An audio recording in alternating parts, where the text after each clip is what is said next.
मला माहिती आहे अमृता, तुझा माझ्यावर विश्वास नाहीये.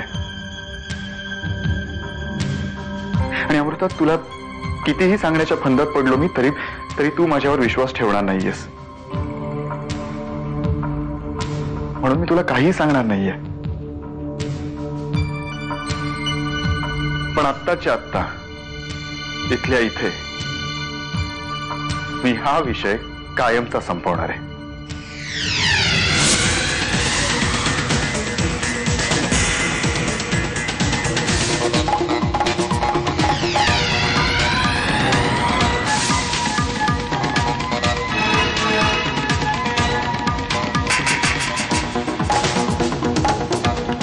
हॅलो,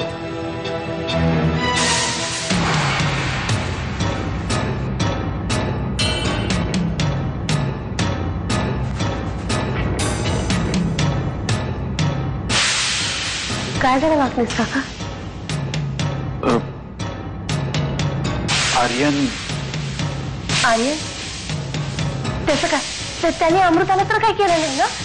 नाही, अमृताताईंना काही झालेलं नाहीये. मग आर्यनने आत्महत्येचा प्रयत्न केलाय. इतक्या कटू भावना नका ठेवत. बायको आहे ती तुमची.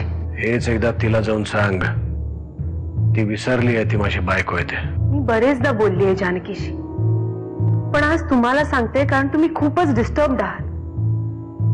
आणि या क्षणी तुम्ही डिस्टर्ब राहून नाही चालणार.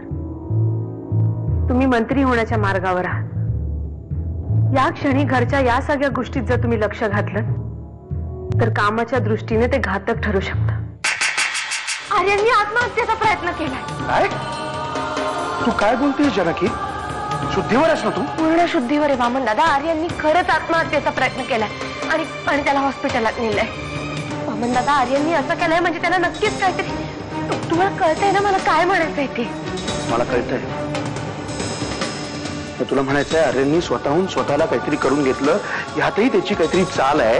हो, कारण आर्यनचं. कम ऑन जानकी, एखादा माणूस स्वतःहून स्वतःची नस कापून घेतो, स्वतःच्या जीवावर उठतो, ह्याच्यात नाटक कसं असेल? वामन दादा, मी आर्यनला चांगलं ओळखते. त्याचं म्हणणं खरं करण्यासाठी तो कुठल्याही थराला जाऊ शकतो. ही गोष्ट आपल्याला बरोबर घेऊन नाही चालणार. मी स्वतःच हॉस्पिटलमध्ये जाऊन खात्री करून घेतो, त्यानंतर आपण ठरवू काय करायचं ते. तुला काहीच कसं वाटलं नाही रे असं वेडेपणा करताना? थोडाही आमचा विचार नाही केला.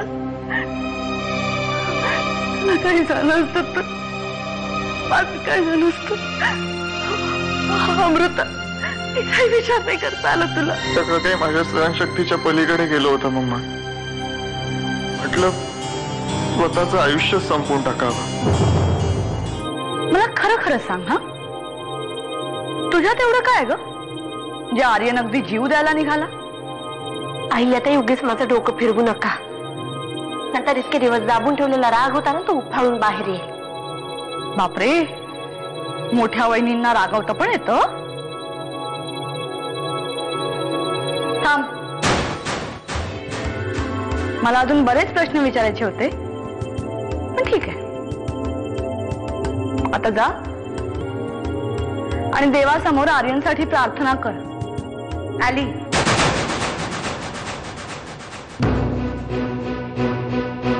का त्रास देतेस तू तिला? आलीस मध्ये बोलायला आलीस ना? पण बरोबर आहे म्हणा, तुम्ही दोघी एकाच मायेच्या मणी आहात. बघ, तुला जे काय बोलायचं ना ते स्पष्ट बोल. उगाच टोमणे मारू नकोस. ठीक आहे, अगदी स्पष्टच बोलते. मी तुम्हा दोघींना एकाच मायेचे मणी यासाठी म्हटलं कारण तुम्हा दोघींचीही दुसऱ्यांच्या नवऱ्यावर नजर असते. तोंड सांभाळून बोल. काय झालं? एकदम पटकन झोमलं तुला? हा, म्हणजे झोमण्यासारखं काहीतरी आहे.